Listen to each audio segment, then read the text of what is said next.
నమస్తే. మీరు చూస్తున్నది నిరుద్యోగి న్యూస్. నేను మీ రామశోక్. మరి ఇలా వార్తలు చూద్దాం. మరి ఈనాడు ఏం రాసిరు, ఎట్లా రాసిరో చూద్దాము. మరి ఈనాడు పెద్దపల్లి జిల్లా వార్తలు ఎట్లా ఉన్నాయో కూడా చూసే ప్రయత్నం చేద్దాం. ఒకసారి ఈనాడు జర్నలిస్టులు అన్నలు మరి పెద్దపల్లి జిల్లాకు సంబంధించిన వార్తలు ఎట్లా రాసిరో చూద్దాం. ఇక కమిషనరేట్ లో ఎస్ఐల బదిలీలో అది ప్రతి ఎలక్షన్ మూమెంట్ పార్లమెంటు ఎలక్షన్లు ఉన్నాయి కాబట్టి రాబోయే ఎన్నికలు ఉన్నాయి కాబట్టి ముందు మరి ఎస్ఐలు సిఐలు కావచ్చు ఇతరత్ర ఉన్నత అధికారులు వివిధ శాఖలకు సంబంధించిన అధికారులను బదిలీ చేస్తూ ఉంటారు. అది కామన్. ఇక మల్లన్న ఆలయంలో ప్రత్యేక పూజలు. ఓదెల మండలంలోని మల్లన్న స్వామి టెంపుల్లో ప్రత్యేక పూజలు చేసిరట. ఇక ఇంకేమున్నాయి, ఇసుక తరలింపులో ఇష్టారాజ్యం. అది మంతెన. ఇక మంతెన గురించి కూడా మాట్లాడాలి. నాణ్యత లోపాలు, కుంగిన మెట్లు, అది కూడా చూడాలి. ఇక గుంజాపడుగు తరహాలోనే చోరీ చూద్దాం. మరి ఇటుక బట్టి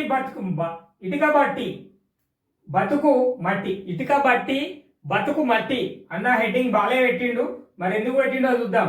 సౌకర్యాలు లేని కూలీలతో సతమతం. సౌకర్యాలే లేవట కూలీలకు. మరి పాపం వాళ్ళు సతమతం అవుతారట. ఇక ఏంటిదంటే ఒక బట్టీలో పనిచేసే వలస కూలీలు ఎంతమంది, వారు ఎక్కడి నుంచి వచ్చారు, కూలీలను పంపించిన ఏజెన్సీకి ప్రభుత్వ గుర్తింపు కలిగి ఉందా లేదా అన్న నిబంధనల ప్రకారం కూలీల వేతనాలు అందుతున్నాయా లేదా, పని గంటలు, పని కేంద్రాలలో పరిస్థితులు, నివాస ప్రాంతాలలో వసతులు ఎలా ఉన్నాయనే అంశాలు ఎవరికి పట్టడం లేదు. సమస్య వచ్చినప్పుడు ఉరుకులు పరుగులు తీయడంతో మినహా వలస కూలీల ఇబ్బందుల పైన దృష్టి సారించడం లేదు. అధికారులను బట్టి నిర్వాహకులు సంతృప్తి చేయడంతోనే సగం సమస్యలు పరిష్కారమైనట్లు రికార్డులు రాసుకోవడము అవుతుంది. మరి జిల్లాలో ఎన్ని ఇటుక బట్టీలు ఉన్నాయి, వీటిలో ఎన్నింటికి అనుమతులు తీసుకున్నారో వలస కూలీల వివరాలు, చిన్నపిల్లలు, మరి అదేవిధంగా బడీడు పిల్లలు, వృద్ధులు వంటి వివరాలు ఏమి తీసుకుంటలేరట.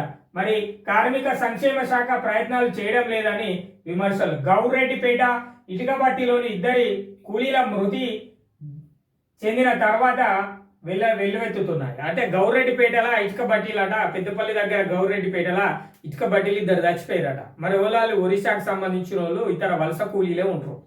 మనకు సంబంధించిన వాళ్ళు ఎవరు ఇటుక బట్టీలలో వేయలేరు.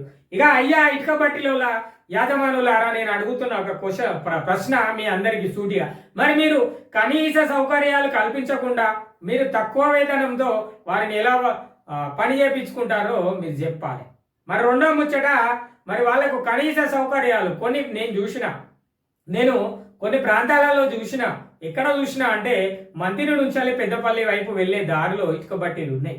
మరి ఆ ఇటుక బట్టీలలో ఉన్న కార్మికుల పరిస్థితులు ఎలా ఉన్నాయో కూడా నేను చూసిన. వాళ్ళ జీవన విధానం ఎలా ఉందో కూడా చూసిన. మరి వాళ్ళకి ఇచ్చే వేతనం ఏంటి అనేది కూడా మనకు తెలుసు. మీరు ఖచ్చితంగా ప్రతి ఇటుక బట్టి యజమానులు ఎక్కడ ఉన్నా కూడా, పెద్దపల్లి జిల్లాలో ఎక్కడ ఉన్నా ఇటుక బట్టి యజమానులు మీరు ఈ వీడియో కనుక చూస్తే నేను చెప్తున్నా, ఖచ్చితంగా నిరుద్యోగి న్యూస్ ఛానల్ ద్వారా ఈ యొక్క కూలీల పరిస్థితులు ఎలా ఉన్నాయి, వీరి స్థితిగతులు ఎలా ఉన్నాయి అనేది ఖచ్చితంగా సందర్శిస్తాం. మీరు అనుకుంటున్నారు ప్రజలారా, రోజు ఒక విషయం గురించి చెప్తారు, సందర్శిస్తా అంటారు, సందర్శిస్తలేరని మీరు అనుకుంటున్నారు కదా. ఖచ్చితంగా సందర్శించే సందర్భం వస్తుంది. ఆ యొక్క విషయాన్ని మనం ప్రశ్నించే అవకాశం వస్తుంది. వచ్చినప్పుడే మనం స్పందించాలి, అప్పుడే మనం ప్రశ్నించాలి. మరి ఈరోజు మనం గోదావరి మనం ఉన్న ప్రస్తుత ప్రాంతం చెప్తున్నా, రామగుండం ప్రాంతంలో ఉన్నాం. ఇక్కడ ఉన్న ఇటుక బట్టీల దగ్గరికి వెళ్ళొచ్చు. బట్ మనకు సంబంధించిన అధికారులు ఈ రోజు దొరకరు. ఎందుకు దొరకరు అనేది కూడా నేను చెప్తా పట్టుకుని. మీకు ఎందుకు చెప్తున్నా అంటే, ఇది ఒక స్టోరీ వచ్చింది పేపర్లో. వచ్చిన వెంటనే అధికారులు ఎవ్వరు ఉండరు. ఎందుకు ఉండరు అంటే ఇక్కడ అన్న రాసిండు. మరి ఏంటిదట అంటే, వాళ్ళను అధికారులను ఇటుక బట్టి యజమానులు సంతృప్తి పరచడం వల్లనే ఇటుక బట్టీలకు సంబంధించి వాళ్ళు ఎలాంటి చర్యలు తీసుకుంటలేరు అని చెప్పేసి అన్న రాసిండు. మరి వార్త గింత పెద్దగా వచ్చినాక కలెక్టర్ సార్ చూడకుంటుంటాడా ముచ్చట? తెలుస్తాయి కదా సార్కు. తెలిసిన వెంటనే ఏమవుతుంది, ఎవరైతే సంబంధిత అధికారులు ఉన్నారో వాళ్ళను అడుగుతారు. మరి అక్కడ ఏంది పరిస్థితి, ఎట్లా ఉంది, ఏంటిది పరిస్థితి అని అడుగుతారు. అడిగితే వీళ్ళు చెప్పడానికి ఉండరు. మరి మనం కూడా ప్రయత్నం చేసి వృధా అవుతుంది. మనం ఎప్పుడు అడగాలి, సందర్భాన్ని చూసుకొని మనం రాబోయే సందర్భాలను బట్టి మనం ఖచ్చితంగా అధికారులను ప్రశ్నించే సమయం వస్తుంది. మనం ప్రశ్నిద్దాం. ఇక పట్టింపు లేదట. ఏడాదిలో 6 నెలల పాటు బట్టీలో పనిచేసిన ఏటా వానాకాలం ప్రారంభించే సమయానికి స్వరాష్ట్రానికి వెళ్లిపోయి అక్టోబర్ నవంబర్ నెలలో తిరిగి వస్తారని వీరి పిల్లల చదువును నేర్పించేందుకు గతంలో వార్స్ సైడ్ పాఠశాలను కూడా ప్రభుత్వం నిర్వహించింది. 10 ఏళ్ల క్రితం ప్రత్యేక రాష్ట్రంలో ఈ పాఠశాలలను ఎత్తివేయడం, వలస కూలీల పిల్లలకు బడులు లేకపోవడం, వారు కూడా మట్టి పనుల్లో వెళ్ళేవారు. పిల్లలు కూడా అంటే ఇలాంటి పిల్లలు, చిన్న పిల్లలు, మరి వాళ్ళు కార్మిక శాఖకు సంబంధించి నిబంధనలకు తక్కువ వయసు బడీడు పిల్లలు బడిపోవాలి కానీ ఇటుక బట్టీలలో యజమానులు పనులు చేయించుకుంటారు. మరి అది కూడా మనం చూస్తున్నాం. మరి వారి యజమానులకు బాల కార్మికులను ఎట్లా పెట్టుకొని మరి పని చేపిస్తున్నారో వారికే వాళ్ళ విజ్ఞతకే వదిలేయాలి. మనం మనుషులమే. మరి ఇతర ప్రాంతాల నుంచి, ఇతర రాష్ట్రాల నుంచి వలస వచ్చి ఒక ఇటుక బట్టీలో పనిచేసినంత మాత్రాన వాళ్ళు మనుషులు కాపోరు. వాళ్ళు కూడా మనుషులే అన్న విషయం అర్థం చేసుకోవాలి. మరి వాళ్ళతో ఎందుకు వాళ్ళపైన అంత అక్కసు కక్కుతారో, మరి వాళ్ళ గురించి అడగడానికి, ప్రశ్నించడానికి ఎవరు ఉండరని అనుకుంటారో ఇటుక బట్టి యజమానులు ఏమో కానీ మరి వీటి గురించి కూడా ప్రత్యేక కథనాలు అందించే ప్రయత్నం చేయాలి. మనం చేస్తేనే పాపం వాళ్ళ సమస్యలు కూడా కొంతమేర కన్నా తీరుతాయి మన తరపున. ఇక గూడు పూర్తయినా కేటాయించారు, ఎంపిక చేసినా పట్టించుకోరు. 2 పడకల గదుల ఇళ్ల లబ్ధిదారుల్లో అయోమయం. ఇక్కడ ఉమ్మడి జిల్లాలో ఉమ్మడి జిల్లాలో 2 పడకల గదుల ఇళ్ల కోసం ఎదురు చూస్తున్న లబ్ధిదారులు అయోమయం నెలకొంది. మరి కొన్ని ప్రాంతాలలో నిర్మాణం పూర్తయినా కేటాయించలేదు. మరికొన్ని ప్రాంతాలలో పనులు మధ్యలోనే నిలిపేశారు. కొన్ని పూర్తయి శిథిలావస్థకు చేరుకుంటున్నాయి. ఇంకా కొన్నింటిని ఆక్రమించుకొని ఇతరులు నివాసకుంటారు. గత ప్రభుత్వ హయాంలో చేపట్టిన ఈ పథకంలో ఇల్లు 20% మందికి కూడా ఇంకా కేటాయించలేదు. ప్రస్తుతం కొత్తగా వచ్చిన ప్రభుత్వం వీటిపైన దృష్టి సారించి నిర్భేదలకు నివాసం కల్పించాలని చెప్పేసి చెప్తారు. ఇక పెద్దపల్లి జిల్లా రామగుండం మండలం మల్కాపూర్ శివార్లో నిర్మించిన 2 పడకల గదులు 700 ఇళ్లను నిర్మించి గత ఏడాదే లబ్ధిదారులకు ఎంపిక కూడా డ్రా తీసినా ఇప్పటికి ఎవరికి కేటాయించలేదు. ఇక రాజన్న సిరిసిల్ల జిల్లాలో కట్టలే, ఇక జగిత్యాలలో కూడా కడతారు అని చెప్పేసి చెప్తారు. ఇక ఇది 2 పడకల వివరాలు. ఇక ఇనూరులా మొన్నట్ల ఎలక్షన్ల ముందు ఏం చేసిరంటే, ఇక మీకు ఇల్లు ఇస్తాముల్లా, మీకు రైతు బంధు ఇస్తాముల్లా, దళిత బంధు ఇస్తాముల్లా, మీరు రారి అందరు ఉండుర్రి, మాకు ఓటేయ్యి అని చెప్పేసి గత ప్రభుత్వం చెప్పిన ఏం చేసినాం ఉల్లా మన అందరం కలిసి కాంగ్రెస్ ను గెలిపించినాం, అంటే మార్పు ఇచ్చినాం అన్నట్టు. ఇక అప్పుడు డ్రా చేసిరట అన్ని ప్రాంతాలలో. మరి డబుల్ బెడ్రూమ్ ఇళ్ల కోసం డ్రా తీసిరు. మరి వచ్చిన వాళ్ళ పరిస్థితి ఏందో ఇప్పటికే ఎవరు చెప్తలేరు. మరి కొత్త వాళ్ళు పట్టించుకుంటలేరు, పాత వాళ్ళు పట్టించుకుంటారు. దళిత బంధు కూడా కొంతమందికి ఇచ్చినామని చెప్పేసి వాళ్ళకి సంబంధించిన పత్రాలను కూడా ఇచ్చిన వాళ్ళు ఉన్నారు. మరి వాళ్ళ సంగతి ఏందో కూడా ఉన్న ప్రభుత్వం చెప్పాలి. మరి ఇక ఇల్లులు కట్టున్నాయి, అవి కూలిపోయే పరిస్థితులు వాళ్ళకి ఏర్పడుతున్నాయి. మరి ఇప్పటి వరకు కూడా మరి ఇచ్చిన వాళ్ళు, అంటే పేర్లు వచ్చిన వాళ్ళు ఎవరైతే ఎంఆర్ఓ గారు కేటాయించిరో మరి వాళ్ళకు ఇప్పటికి ఆ ఇల్లులు కేటాయింపు జరగలేదు. మరి వీళ్ళ పరిస్థితి ఏంది?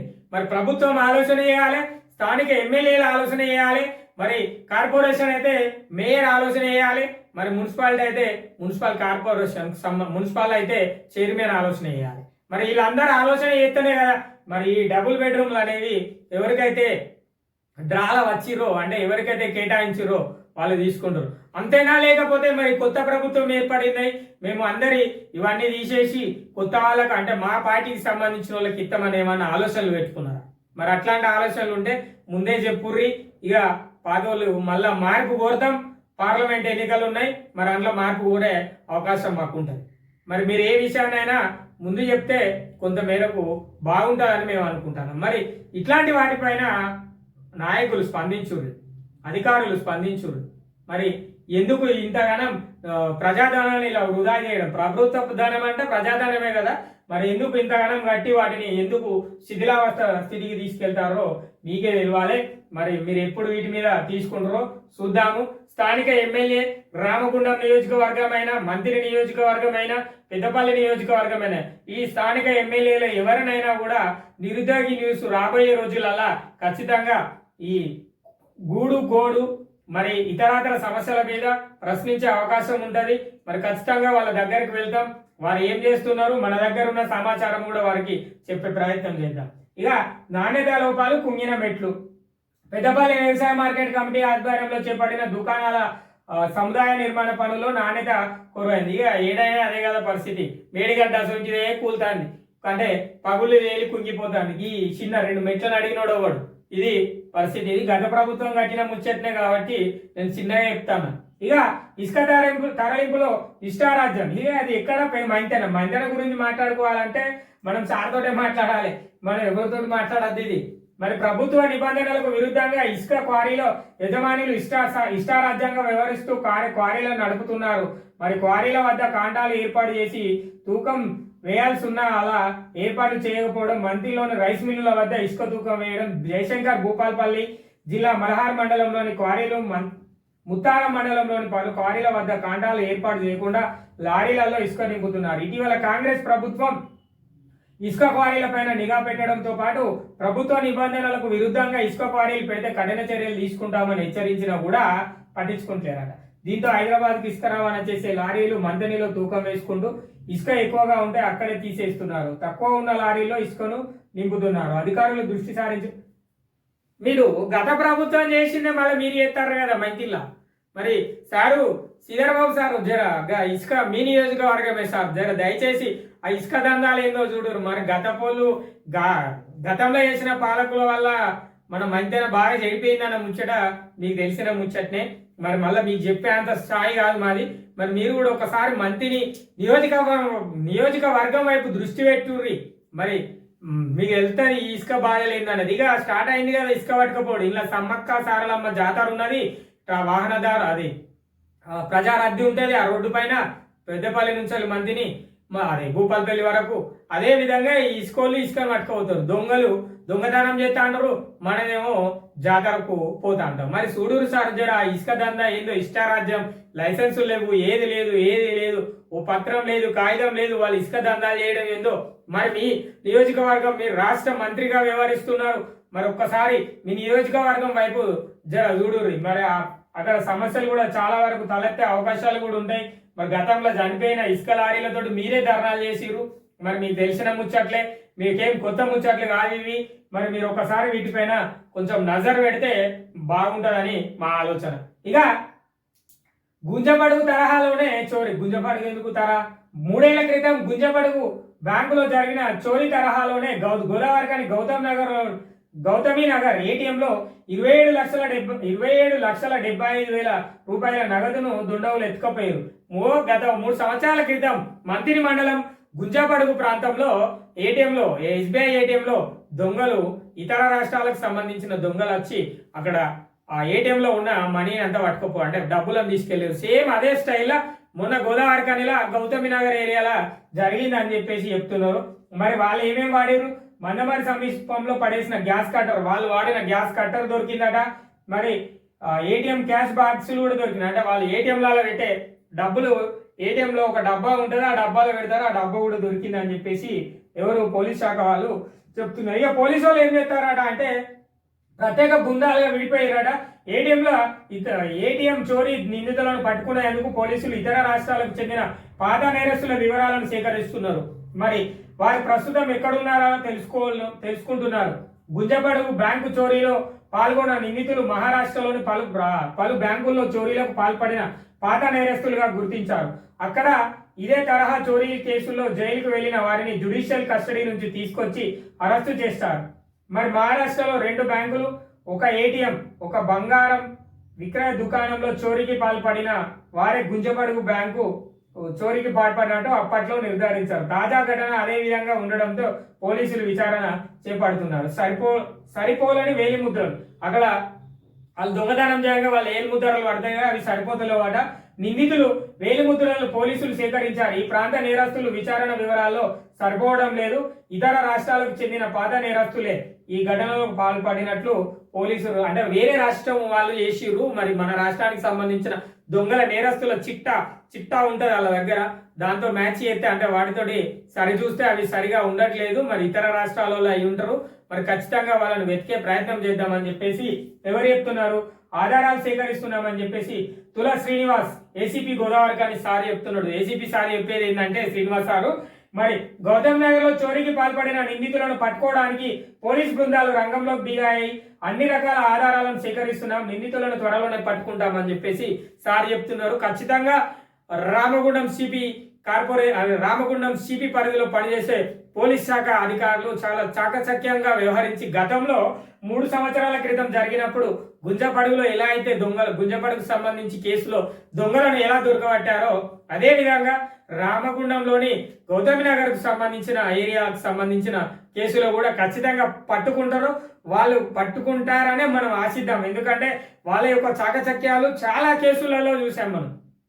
రామగుండానికి సంబంధించిన క్రైమ్ డిపార్ట్మెంట్ కి సంబంధించిన అధికారులు చాలా అంటే చాలా వరకు అంటే ఇతర జిల్లా అంటే ఇతర సిపి పరిధిలో కంటే మన సిపి పరిధి వాళ్ళు కొంచెం ఉత్సాహంగా పనిచేస్తున్నారు. వాళ్ళను ఖచ్చితంగా వాళ్ళు ఈ కేసును ఛేదిస్తారని నేను అనుకుంటున్నాను. ఇది ఈ యొక్క చోరీ కేసు. ఇక పల్లె రహదారులను మహర్దశ ఉపాధి హామీలను సిసి రోడ్ల నిర్మాణాలకు ప్రతిపాదనలు మార్చి నెలాఖరులోపు పూర్తి చేసేందుకు సన్నాహాలు. ఇక పల్లె రహదారులు గ్రామీణ ప్రాంతాలలో రోడ్లు వేయడానికి అంతకుముందు రాష్ట్ర ప్రభుత్వం కావచ్చు, కేంద్ర ప్రభుత్వం కావచ్చు కాంట్రాక్టింగ్ సిస్టమ్ ఇచ్చేది. ఇప్పుడు ఉపాధి హామీ పథకంలోనే ఉపాధి హామీ పథకం ద్వారానే సిసి రోడ్లు ఏర్పాటు చేస్తామని చెప్తున్నారు. దీనివల్ల ఉపాధి హామీ పథకంలో పనిచేసే వాళ్ళకు ఉపాధి దొరుకుతుంది. అంతేకాకుండా పల్లెలకు కూడా కొంచెం ఆ ఊర్లో చేసుకోవడం అంటే కొంచెం బెటర్ గానే ఉంటుంది అని చెప్పొచ్చు. ఇది మార్చి నెలకల్లా పూర్తి చేసేందుకు సన్నాహాలు చేస్తున్నారని చెప్పేసి చెప్తున్నారు. ఇక లోపాలు అధిగమించాలంటే ఉపాధి హామీ పనుల ప్రగతిలో ఎంపీడీఓ, సిఆర్ ఇంజనీర్ అధికారుల పాత్ర కీలకం కాబట్టి ఇక వీళ్ళు దగ్గరలో ఉంటారు కాబట్టి కొంచెం పనులు కూడా తొందరగా అవుతాయని చెప్పేసి చెప్తున్నారు. ఇది ఈ యొక్క ఈనాడులో వచ్చిన పెద్దపల్లి జిల్లా ముచ్చట్లు.